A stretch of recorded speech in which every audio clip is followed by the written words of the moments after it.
Я бори дига салом алейкум бародароне ки ғарибӣ рафтаниан бисёри баъд саволо меоянд нашуде ки Беларусия чӣ хел равем, чӣ хел патент мекунанд ё ки эмигратсионка метиҳанд.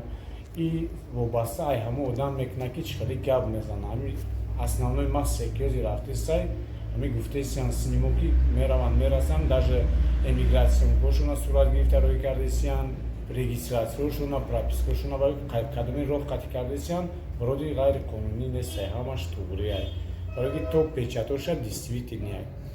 Так что смело кадоме метуна ай дасташ меояд дора возможност хай фақат то ҳамин қасола мо Беларусия қатъгӯӣ набудем. Например Душанбе Минск ина ай соле ки ма кассирӣ мекунам, ина ай соли 2011 чанқе ки ёд дорам набуд раис.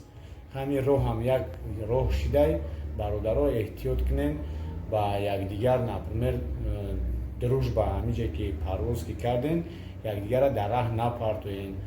ҳамин роҳ будай ай дастун омадагӣ кунед, пожалуйста обращаться кунед ҳамунҷа авиакасияи давлатияй савдо мекунад, агенти алоқаи ҳавои паймоӣ меган пеши чи зелёни бивши зелёни чораҳадай. баъд уҷада бо Белавиа савдо мекардиам, Flytg меган компанияй. хай ишқилиб роҳи вобасташ бисёр будай. Мо ҳамин хел ки метавонем роҳ нишон дода. Ака нашуди билето, наи вопросо кадом метавонем ҳаракат кунем ки кадом метавонем савол доданем, саволои дуруст битиҳем. Просто маълумот ҳаста бисёр одамо ҳар хел мефаҳманд ки например иш рафта, иша қапидиян, иша хелӣ кардиян, иша гардондиян.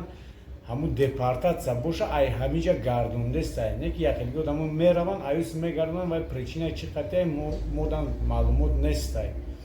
Так что кассирорам бисёри баъд чӣ накунен, гуфти гапо саволои ҳархелаи ноҷо натиҳен. ҳамин кадоме рафтагиай ай ҳама одамо интересоват кунен, баъд ай паси кортон шен, ай паси хариди билетон шен. хай дар амони худо бошен.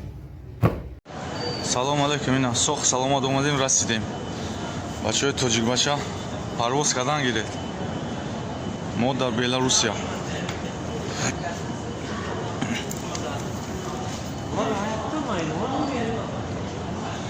ина сумкаҳо то худеси нигоҳ ка. ина бародарон салом алейк.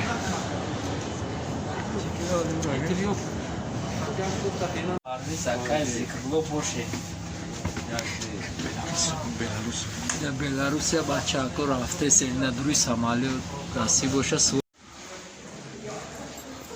бромадем нағз ака рафтесем имрӯз артёмкати ҳама тинҷай на акажо